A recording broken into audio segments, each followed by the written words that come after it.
राहुल मुंबई शहर में नया नया आया था। वो मुंबई में एक घर देख रहा होता है। वो मुंबई में ही एक एजेंट से घर के सिलसिले में मिलता है। सर, मेरे पास मुंबई शहर में तो बहुत सारे फ्लैट हैं। आप बस डिमांड करिए। आपको कितनी कमरे का फ्लैट चाहिए और कितना किराया चाहिए हैं? मुझे एक ही कमरे का सेट चाहिए भैया। मैं यहाँ अकेला ही रहूंगा। मुझे फुल्ली फर्निश्ड फ्लैट मिल जाए तो बहुत बढ़िया रहेगा। किराया भी ज्यादा ना हो। जी बिल्कुल सर, मैं आपको दिखाता हूँ। मेरे पास एक फ्लैट है, वो फुल्ली फर्निश्ड है। आपको शायद वो पसंद आ जाए। एजेंट राहुल को घर दिखाता है और राहुल को घर देखते ही पसंद आ जाता है। घर देखने में बहुत ही आलीशान होता है। भैया, मुझे ये घर देखते ही पसंद आ गया है।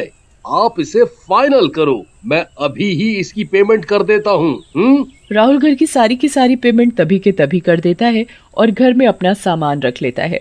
घर में सामान रखने के बाद चलो अब थोड़ा नहा धो लूं, फिर माँ को वीडियो कॉल करके ये घर दिखाऊंगा। राहुल नहाने चला जाता है। कौन है? राहुल पीछे मुड़कर देखता है पर पीछे कोई नहीं होता। लगता है ये मेरे मन का वहम है। मैं इस घर में नया नया आया हूँ, इसलिए मुझे लग रहा है मेरे पीछे कोई खड़ा है।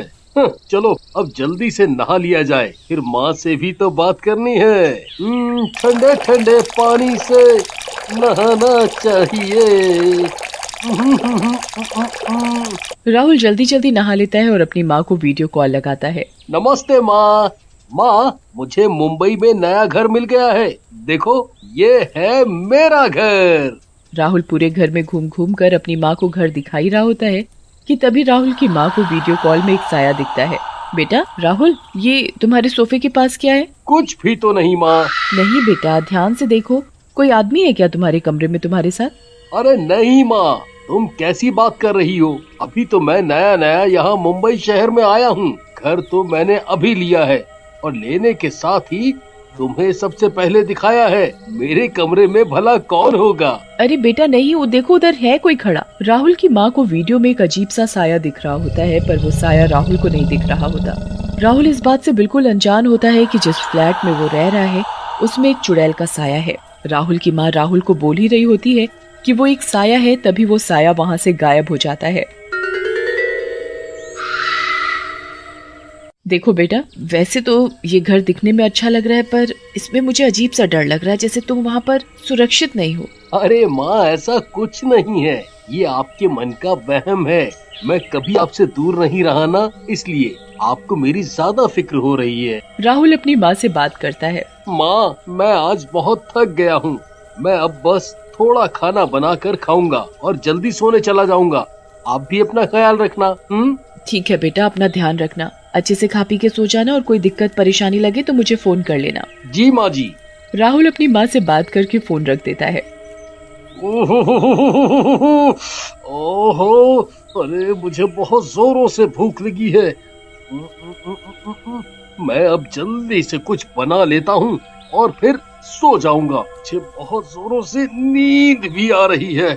राहुल रसोई में खाना बनाने लगता है। राहुल सब्जी काट ही रहा होता है कि तभी उसे फिर से महसूस होता है कि उसके पीछे कोई खड़ा है और उसका हाथ पकड़कर कोई उससे जबरदस्ती सब्जियां कटवा रहा है। अरे ये मेरा हाथ रुक क्यों नहीं रहा है? मैं तो सब्जी ना काटने की कोशिश कर रहा हूँ। ये मेरे साथ क्या हो रहा है? राहुल अपना हाथ रोकने की बहुत कोशिश करता है, पर उसका हाथ नहीं रुकता और सारी सब्जियां काटने के बाद ही राहुल का हाथ रुकता है। राहुल ये वाकया देखकर बहुत हैरान हो जाता है। अरे अरे अरे, ये मेरे साथ क्या हो रहा है? मैं तो खुद ही नहीं समझ पा रहा। मेरे साथ आज तक तो ऐसा कभी नहीं हुआ। लगता है मैं आज ज्यादा ही थका हुआ हूँ, इसलिए मेरे दिमाग में ये सब उल्टे पुल्टे ख्याल आ रहे हैं। राहुल खाना बनाता है और खाकर सोने चला जाता है।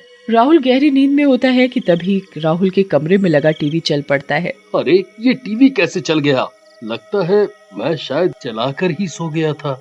मुझे ऐसे ही आंख लग गई होगी। चलो अब इसे जल्दी से बंद कर दूं और फिर सो जाऊं। राहुल टीवी को बंद करता है और सोने चला जाता है। राहुल इन सब बातों से अनजान, पर राहुल को क्या पता था कि ये सब वाकया खुद नहीं हो रहा बल्कि राहुल के फ्लैट में चुड़ैल करवा रही है। राहुल अगले दिन उठता है और नहाकर नाश्ता कर ऑफिस चला जाता है। शाम को जब राहुल घर वापस आता है तब वो अपने फ्लैट में एक अजीब सी हरकत महसूस करता है। राहुल के लिए चुड़ैल खाना बनाकर रख देती है। अरे ये खाना किसने बनाया? कौन है आखिर जो मेरे घर पर मेरे पीछे से आ रहा है? चुड़ैल ने खाने में चिकन बनाया होता है। अब तो ये बात बहुत ज्यादा बढ़ गई है। मुझे मकान मालिक से जाकर पूछना ही पड़ेगा आखिर कौन है जिसको उन्होंने मेरे घर में आने की इजाजत दी है, वो भी मेरे पीछे से। राहुल अपने मकान मालिक के पास जाता है और उनसे पूछता है, मुझे आपसे कुछ जरूरी बात पूछनी थी। जी बेटा पूछो। जब मैंने आपका फ्लैट किराए पर ले रखा है तो आपने मेरे फ्लैट में किसी और को आने की इजाजत कैसे दी? बेटा हमने तो किसी को भी तुम्हारे फ्लैट में आने की इजाजत नहीं दी, न ही हमारे पास चाबी है। हमारे पास तो एक ही चाबी है, वो भी हमने आपको दे दी। राहुल मकान मालिक की बात सुनकर बहुत हैरान हो जाता है। अगर मेरे फ्लैट की चाबी किसी और के पास नहीं है तो मेरी रसोई में खाना बनाया किसने? राहुल ये सब बात अपने मकान मालिक से कर ही रहा होता है कि तभी उनकी पड़ोसन एक बुढ़िया सारी बात सुन लेती है। वो बुढ़िया राहुल को अपने पास बुलाती है। राहुल उस बुढ़िया के पास जाता है। बेटा मैंने अभी तुम्हारी सारी बात सुनी, जो भी तुमने अभी अपने मकान मालिक से बात की। जी अम्मा, मैं तो बहुत परेशान हूँ, मुझे कुछ समझ नहीं आ रहा। मैं आखिर करूँ तो क्या करूँ? मैं तो मुंबई शहर में भी नया आया हूँ। मैं ये सब बात माँ को भी नहीं बता सकता। अगर मैंने उन्हें ये बात बता दी तो वो टेंशन में ही मर जाएंगी। मुझे आप बताओ, मैं करूँ तो करूँ क्या? बेटा वो जो फ्लैट तुमने लिया है वो खतरे से खाली नहीं है। क्यों अम्मा, क्या हुआ?